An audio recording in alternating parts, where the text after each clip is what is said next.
하나님을 그려본 적 있으세요? 한번 머릿속에 그려보세요. 하나님은 어떤 모습이신가요? 혹시 머리가 하얗고 흰 턱수염이 길게 난 인자한 할아버지를 떠올리신 분 손 들어봐 주세요. 마음으로 드신 걸로 생각하겠습니다. 그럼 혹시 머리가 흰 인자한 할머니를 떠올리신 분 손 들어봐 주세요. 권사님 센스쟁이십니다. 인자한 할머니보다는 인자한 할아버지가 더 나을 것 같지요? 왠지 오랫동안 교회는 하나님은 마치 머리가 하얗고 턱수염이 길게 난 할아버지를 생각해왔습니다. 아이들이 하나님은 여자예요? 남자예요? 이렇게 물어보는 시기가 꼭 있어요. 그런데 꼭 이렇게 대답하지요. 하나님은 여자도 남자도 아니야. 하지만 머릿속에는 왠지 남자 하나님을 떠올리게 되는 것은 왜일까요? 예전에 교회에서 성경 동화로 하나님 말씀을 전한 적이 있는데 하나님의 음성 나오는 부분을 자연스럽게 제가 할아버지 목소리처럼 내고 있더라고요. 그때 깨달았어요. 하나님의 목소리는 남자의 목소리일까? 하나님은 남자도 여자도 아니시다면 나는 왜 하나님의 목소리를 남자의 목소리로 내는 것이 자연스러울까?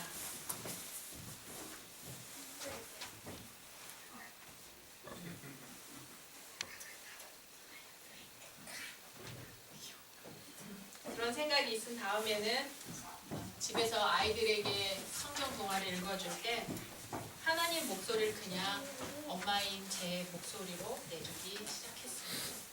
광고 봐주세요.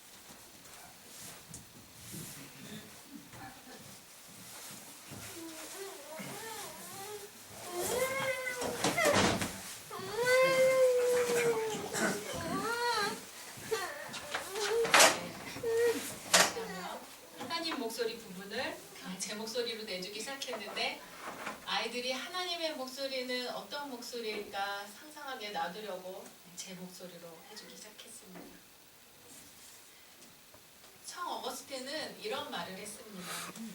우리가 만일 이해했다면 우리가 이해한 그것은 하나님이 아닙니다.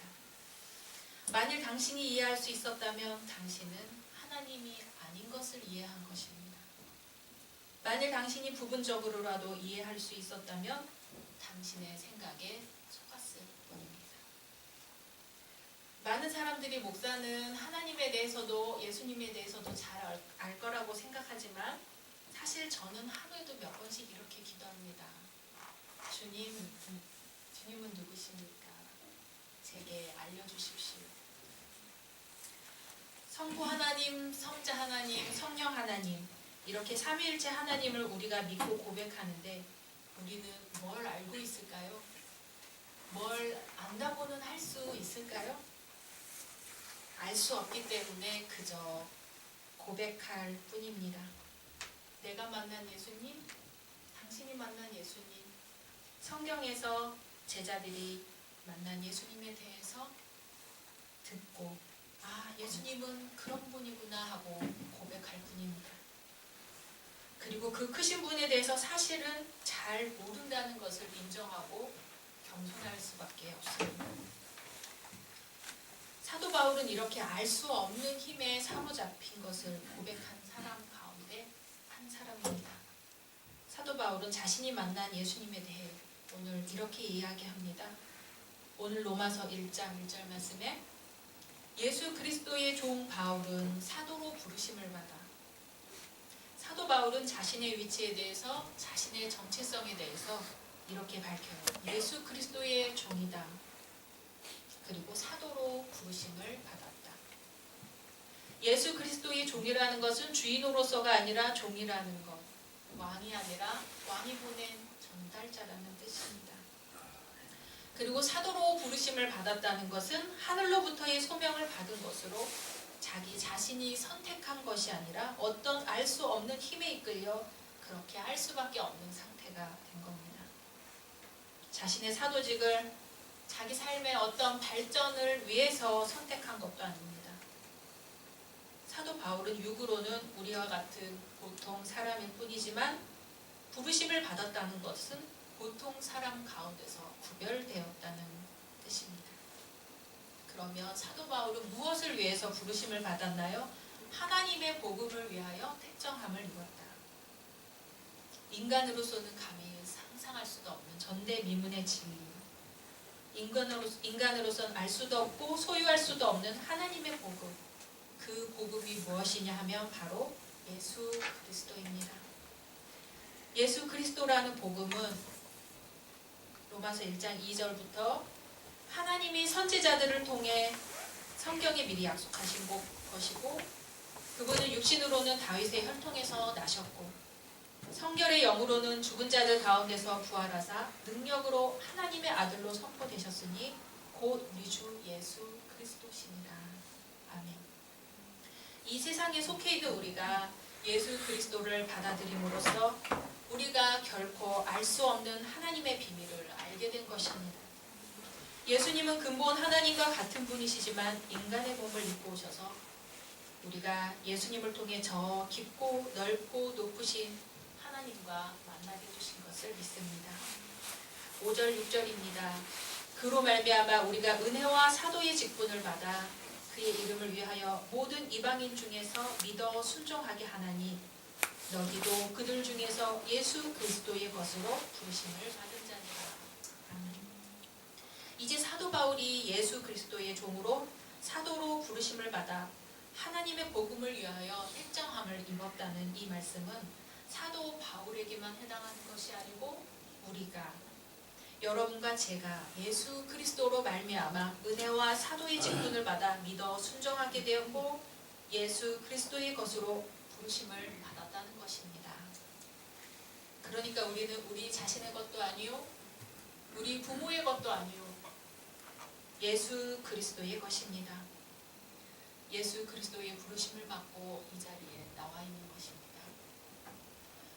신학교 다닐 적에 김경재 목사님이 이런 이야기를 몇 번 하셨어요. 여러분이 이 자리에 있는 것은 우연인 것 같지만 우연만은 아닙니다.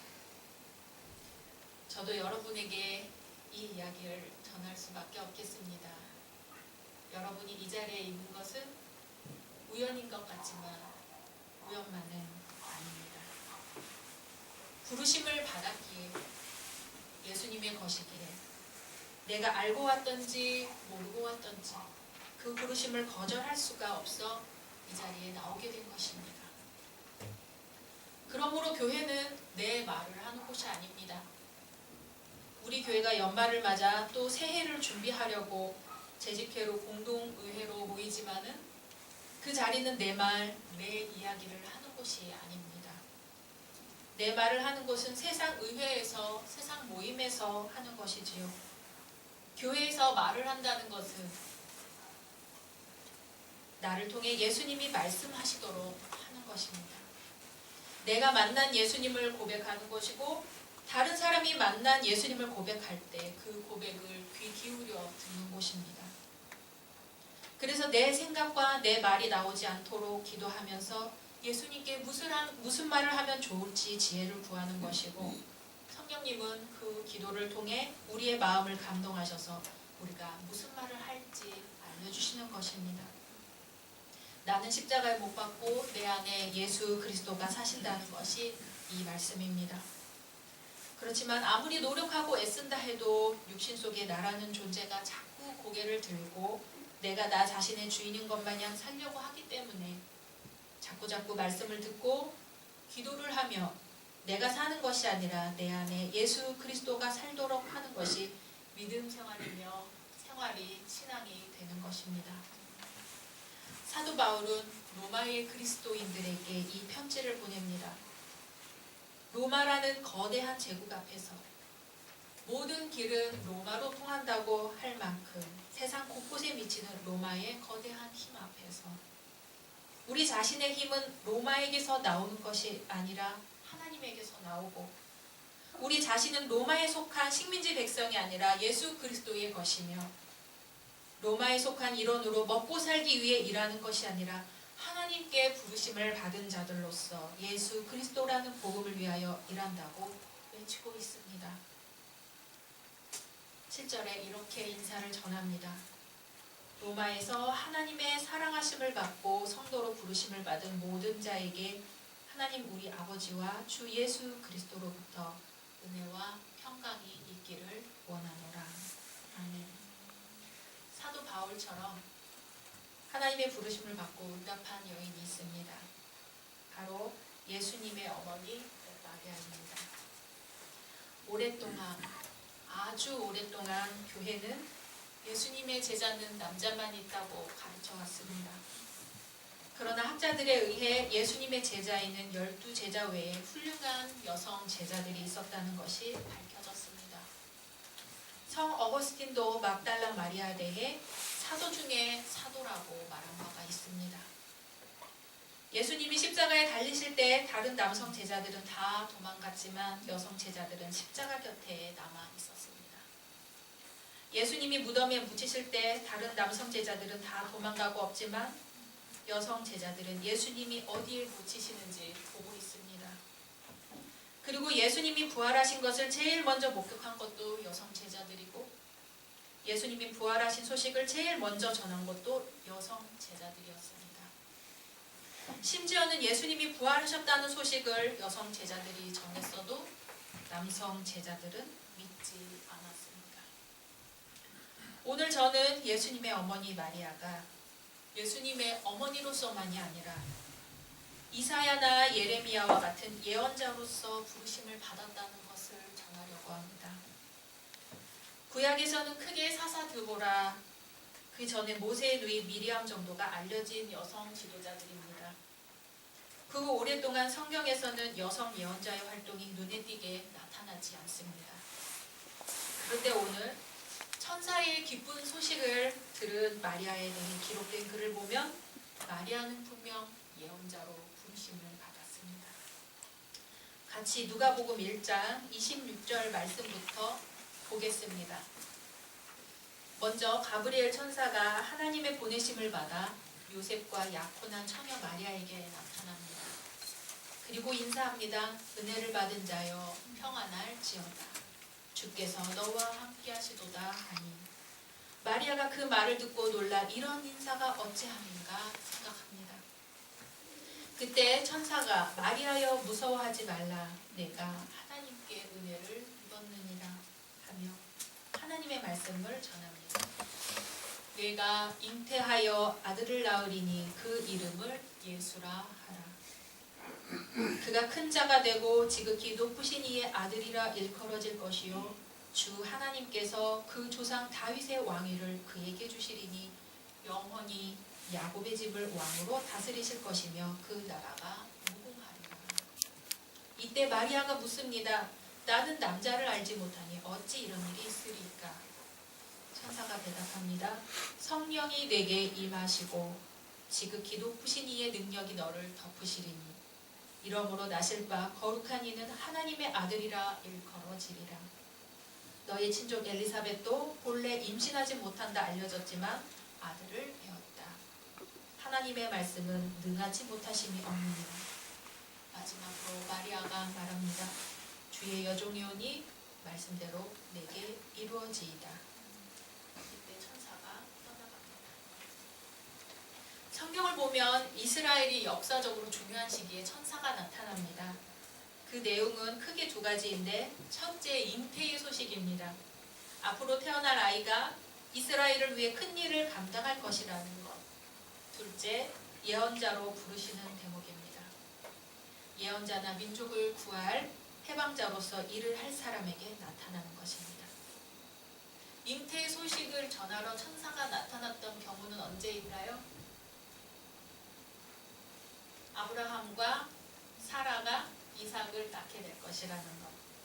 또 하갈에게서 이스마엘이 태어날 것이라는 것도 천사가 나타났어요. 또 삼손의 아버지 마노아와 그의 아내에게 천사가 나타났습니다. 또 오늘 말씀 앞부분에 나와 있는데요. 사가랴와 엘리사벳 사이에서 세례 요한이 태어날 때 천사가 나타났습니다. 다 기억나시지요? 성경을 평소에 읽어보신 분은 지금 이야기가 머릿속에 그림처럼 지나갈 텐데 잘 모르시는 분은 앞으로 읽으시면서 아, 그 이야기가 이 이야기였구나 생각하시면 되겠습니다. 두 번째로 예언자나 민족을 구할 해방자가 될 사람에게 천사가 나타난 경우는 언제일까요? 대표적으로 모세가 가시떨기 나무 앞에서 천사의 음성을 들었죠. 하나님의 말씀을 들었는데, 그리고 사사 기드온이 사사가 될 때 그 유명한 일화가 있죠. 양털에만 빗물이 있고 그 주변을 마르게 해달라. 그리고 주변만 젖고 양털은 마르게 해달라. 그렇게 하나님께 여쭤본 때가 있었어요. 그런데 마리아에게는, 예수님의 어머니 마리아에게는 잉태의 소식을 받을 때와 예언자로 부르시는 소식 두 가지가 같이 나타납니다. 잉태의 소식은 우리가 익히 알고 있는 바이고 쉽게 생각할 수 있는 것인데, 예언자로 부르시는 것은 좀처럼 생각하기 힘든 부분입니다.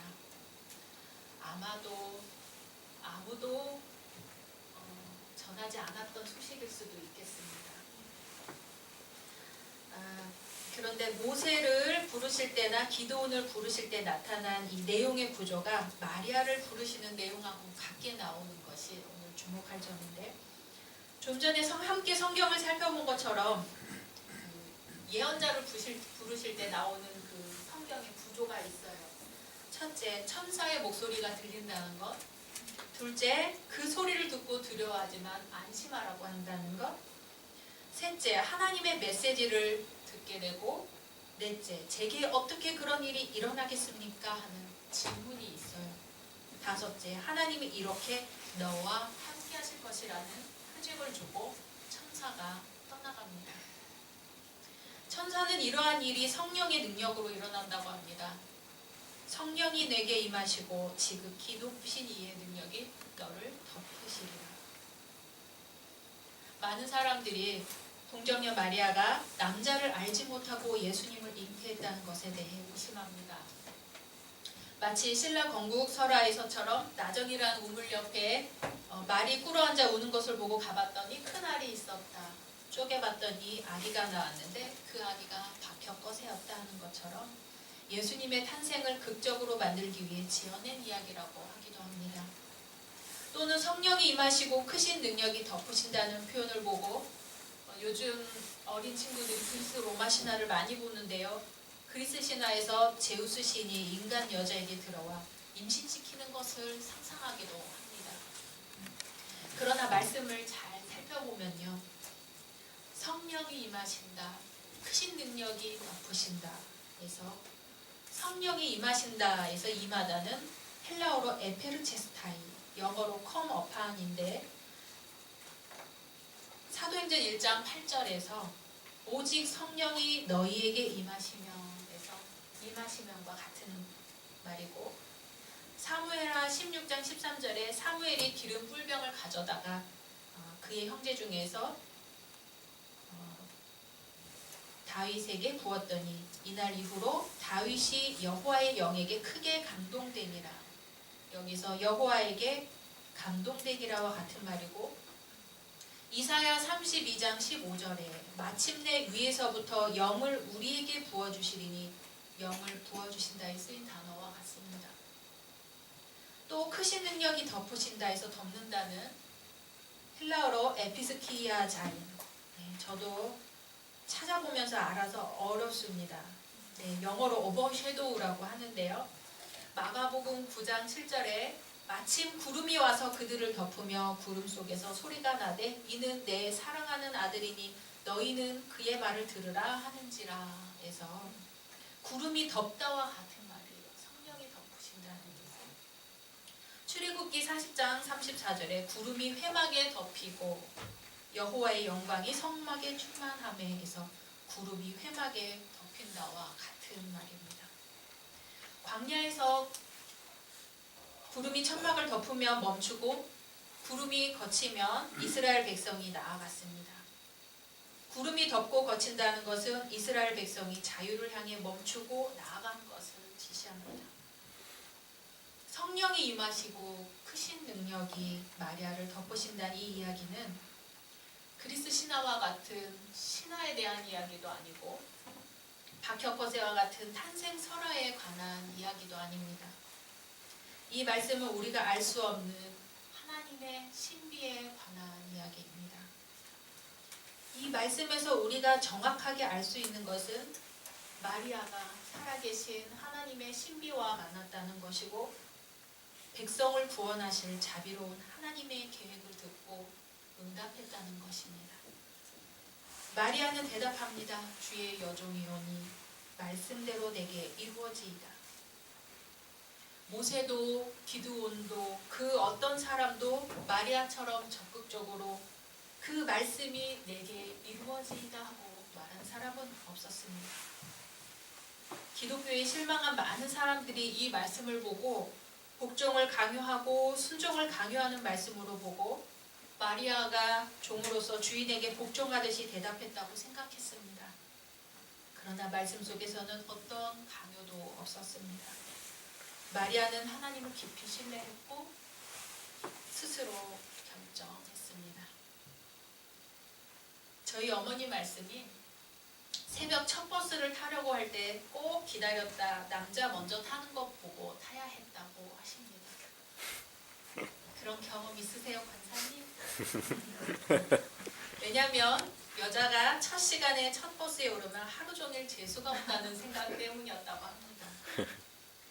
그동안 여성들은 어려서는 아버지의 딸로, 성인이 되어서는 남편의 아내로, 나이가 들어서는 아들의 어머니로 살았습니다. 자신의 이름이 없어요. 이름이 있어도 불리지를 않습니다. 만주 용정의 명동촌에서 독립운동하려고 건너간 우리 믿음의 선조들이 기독교를 받아들이고 여성들에게 정식 이름을 지어주었다는 것은 매우 의미가 있고 의미 이상의 큰 사건입니다. 여성의 존재가 남성에게 귀속되어 있는 존재가 아니라 여성 자체가 한 인격의 사람으로서 하나님과 직접 맞닿아 있다는 고백이기 때문입니다. 여자가 울면 집안이 망한다는 말도 있지요. 구세군에서 은퇴하신 어떤 남성 사관님은 이 말을 이렇게 바꾸시더라고요. 여자를 울게 하면 집안이 망한다. 제가 이해한 바로는 이 말이 정말 정답인 것 같습니다. 저 시골 갈릴리의 나사렛이라는 시골 중의 시골에 사는 이름도 빛도 없이 사는 시골 처녀 마리아에게 하나님의 영광이 비추었다는 것은 이 세상에 낮고 천한, 소외되고 가난하고 무시받고 천대받는 모든 사람에게 하나님의 영광이 머물고 있다는 말씀입니다. 하나님은 바로 그 시골 처녀 마리아에게 온 세상을 구원하실 계획을 전하셨고 그 시골 처녀 마리아를 통해 이 세상을 구원하실 예수 그리스도가 나게 하셨습니다.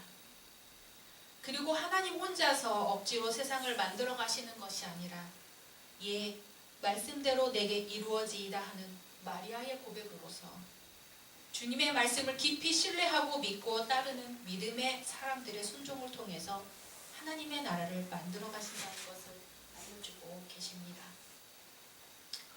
이런 이야기 믿으실 수 있겠습니까? 저는 오랫동안 믿어지지가 않았어요. 그렇지만 지금은 믿을 수가 있습니다. 하나님의 신비를 어떻게 다 말로 표현할 수 있겠습니까? 고린도전서에 하나님의 나라는 말에 있지 않고 능력에 있다 하셨습니다.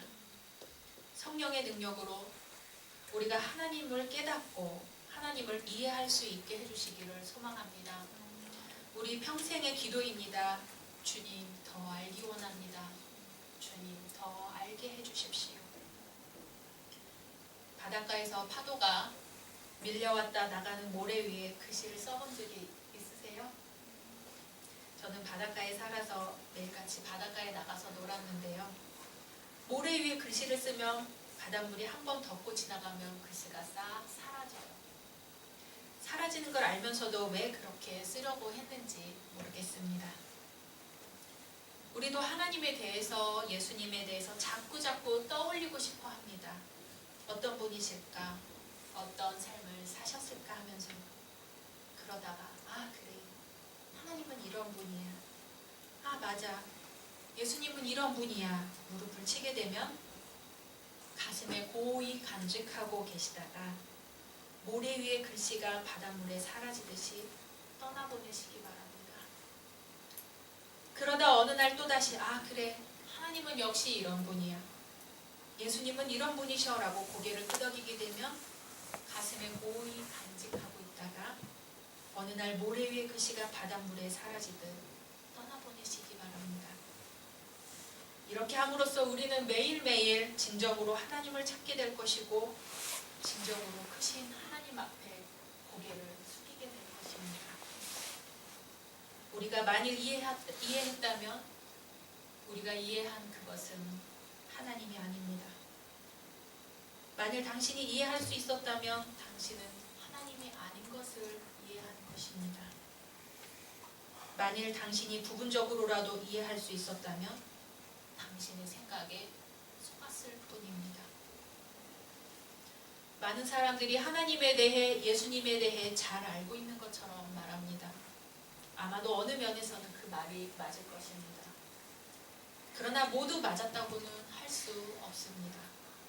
하나님에 대해서 알고 싶다면 하나님과 함께 알아봐야 할 것입니다. 하나님과 함께 한다는 것은 성령님께 의지한다는 것이고 기도하는 가운데 하나님의 말씀에 귀 기울인다는 것이고 성도들의 고백 속에 귀 기울인다는 것입니다.